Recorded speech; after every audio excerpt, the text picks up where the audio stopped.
Brought to you by Alman Auctions, the worldwide leader in antique tractor auctions.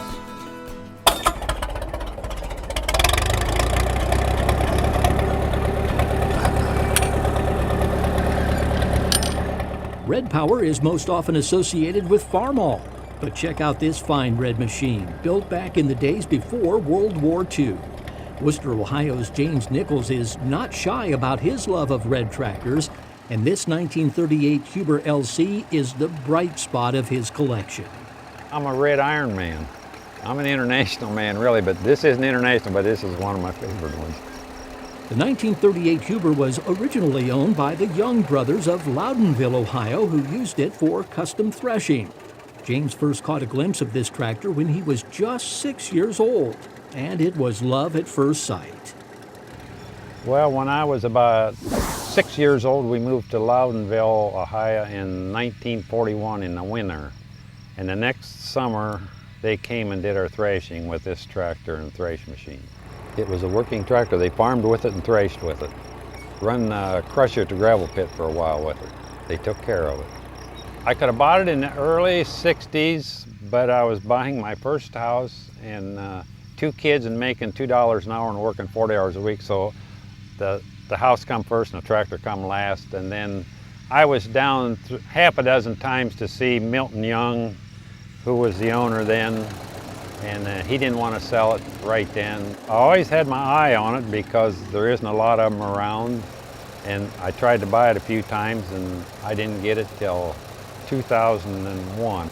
Huber had dealers all across the Midwest, from Harrisburg, Pennsylvania to Lincoln, Nebraska.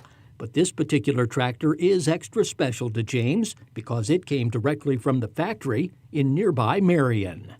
I really wanted this tractor because it was made in Marion, Ohio. They manufactured them at Marion, Ohio, the tractors and the thrash machines, and they made road machinery.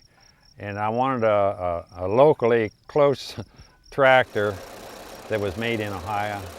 And I really like this one here. I always have since 1941, really.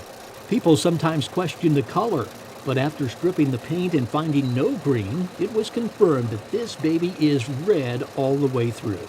Besides a fresh coat of paint, there wasn't much else James had to do to get the Huber looking and running like new. Didn't need to do any sheet metal work, no hammering, nothing on it. You know, no filler, no nothing. It's all original. No dents in it. There was a light ring and lens missing and a cap for a 2-gallon gas tank. And the manifold, the exhaust manifold, was cracked in 2 places pretty bad. And that's really all that I had to get fixed on it. I got a new light ring and a lens, original ring and lens for the light. And so everything on this thing is original except a plastic gas cap on the 2-gallon tank. In its glory days, the Huber was a real workhorse. It sported a Waukesha 4-cylinder engine and could easily pull 2 14-inch plows. It's got a hand clutch, and it's got a governor control. You can turn for more power or less power from the governor. It has foot brakes, and it's got light switch, and it's got headlights on, tail light, back under the seat. 3-speed forward and 1 reverse on the transmission. And this here is governor control right here where that rod comes down there.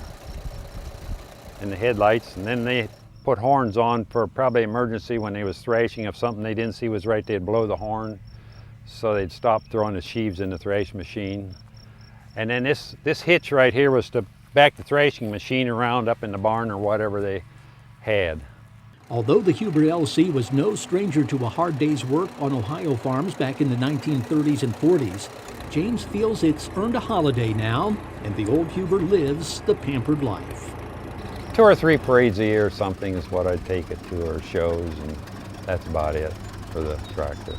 People just look and wave and holler and shout, and there isn't many of these around, so they don't see too many of these in parades. This handsome Huber is just one piece of James's collection, which also features a massive amount of miniatures that any tractor fan, young or old, could have fun admiring. I like these old tractors, and then I have a bunch of pedal tractors in the basement. I got 3 showcases full of little 16th scale toys that I restored, so I'm in it for the long haul. In it for the long haul indeed. This case of red tractor fever will go on, keeping America's Huber tractor history alive. Way to go, James.